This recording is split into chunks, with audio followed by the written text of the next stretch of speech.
Sun TV புகழ் பாண்டி கமல் கதாநாயகன் நடிக்கும் 11.11 திரைப்படத்தின் படபூஜை திண்டுக்கல் அபிராமி அம்மன் திருக்கோவிலில் நடைபெற்றது. திண்டுக்கல்லில் சன் டிவி புகழ் பாண்டி கமல் நடிக்கவிருக்கும் 11.11 விஸ்வநாத் இயக்கி தயாரிக்க உள்ளார்.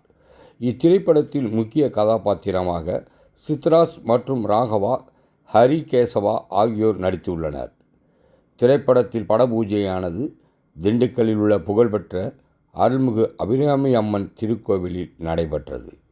இப்படபூஜைக்கு சிறப்பு விருந்தினராக முன்னாள் எம்எல்ஏ அதிமுக தென்னம்பட்டி பழனிசாமி, நீதிபதி மணிராகவன், ஆரி ராகவன் மற்றும் அபிராமி அம்மன் திருக்கோவில் அறங்காவலர்கள் ஸ்ரீ சக்திவேல், நாகராஜன், சிவா, பிரவீன் மற்றும் படக்குழுவினர் ஏராளமானோர் கலந்து கொண்டனர்.